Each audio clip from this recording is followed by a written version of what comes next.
السلام عليكم واهلا وسهلا فيكم بقناتي على يوتيوب. بفيديو اليوم بدي اعمل تشيز كيك من الكيك اللي انا عملته وفشل معي. فحبيت استفيد منه وعملته تشيز كيك مثل ما كنتم شايفين بالصورة، وطلعت النتيجة يعني كتير كتير اكتر من رائعة. بهالفيديو انا يعني حابة انه اعطيكم فكرة من شان انه اذا فشل معكم الكيك او حتى كان عندكم بقايا كيك انكم كيف تستفيدوا منه. فهلأ هون أنا عاملة كيك بس هو ما نجح، عجن شوي وكمان إنه ضل هيك هابط ما ارتفع. فحبيت أعمل فيه تشيز كيك. وهلأ شوفوا الطريقة. هلأ بالمكسر رح أحط الكيك اللي هذا اللي قدامكم، رح أطحنه. وإذا ما لم توفر محضرة الطعام فيكن إنه تفتفتوهن بإيديكن، كمان بيمشي الحال. فهلأ هون أنا رح بطحن الكيك على دفعات لأنه ما رح توسع كل الكمية عندي، وكل ما طحنت دفعة رح أحطها بقالب التشيز كيك. هلأ بآخر وجبة رح أضيف معلقة من الزبدة، معلقة صغيرة ما تكتروا لأنه هو الكيك أساسا فيه زيت وفيه حليب، فما بدنا نزيد إنه دسم عليه. وهلأ بعدين رح بلش هيك إنه اضغط بإيدي ووزعهم بالقالب بهذا الشكل، منشان هيك ياخدوا انه يعني شكل واحد او قالب واحد. وبعدين بدي ادخلهم على الفرن لمدة يعني 10 دقايق او حسب الفرن اللي عندكم، بس انه يتماسكوا، ولحتى لما انه نحن نطالعه ما يفتفت بالاكل. هلا بعد ما حطيت الكيك بالفرن رح اعمل كريمة.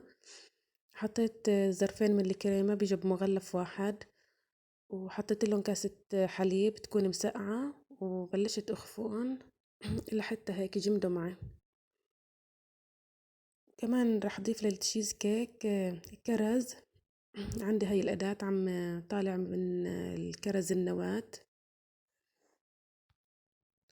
عم طالع الكرز بهي الأداة يعني. وإذا ما لم متوفرة عادي يعني فيكن تحطوا الكرز مثل ما هو، بس أنا حبيت استفيد منه. وكمان فيكن حتى إنه تحطوا غير فاكهة، يعني فيكن فريز موز اللي بدكن إياه، او حتى فيكن كمان يعني ما تستعملوا فواكه. نحن ما عم نعمل تشيز كيك الاساسي يعني، فانه فينا نضيف هاي الاضافات.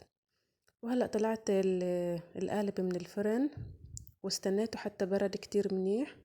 وبعدين هون رح سقيه بفنجان حليب، وحبلش اضيف الكريمة هيك على دفعات بالتدريج شوي شوي. بوزع الكريمة بالقالب، وكمان هيك كل شوي انه باخد من الكريمة وبوزعها منشان انه هيك اسهل. وهون ضفت كل كمية الكريمة وبلشت هيك سهل الوش وخليه على مستوى واحد مثل ما لكم شايفين. هيك صار عند يعني انه السطح هيك صار منيح مستوي. وهلأ الكرز اللي انا عملته راح بلش اضيفه على الكريمة بهذا الشكل، هيك انه بضغطه بالمعلقة، هيك بحاول اضغطه بقلب الكريمة. الكرز رح يعطي طعم كتير طيبة، وكمان رح يعطي هيك للكريمة لون حلو.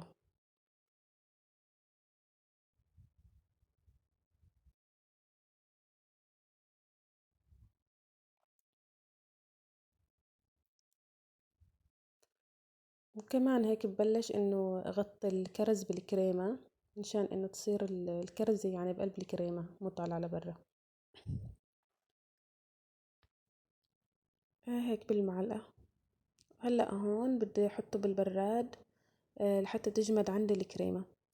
وهون بعد تقريبا شي ساعتين او 3 ساعات جمدت الكريمة. وهلأ رح بلش اعمل الجيلي.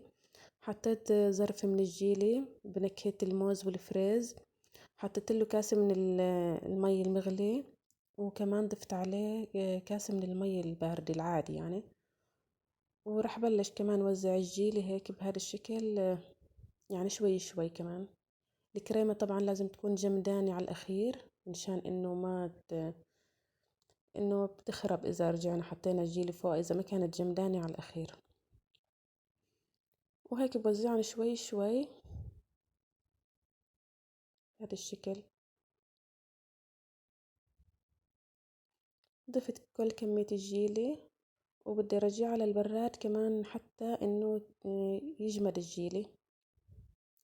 هون تقريبا بعد شي ساعة حسب. هون طلعت القالب وبلشت انه يعني انه خلص هون بدي طلعه، بدي اطلع القالب. هلا هون هيك كان عم يخرب شوي، وعم حرر الطرافة بواسطة سكين. هيك خرب شوي صغيرة بس ما بيأثر. هلا حقطع قطعة قدامكم تشوفوا كيف طلع.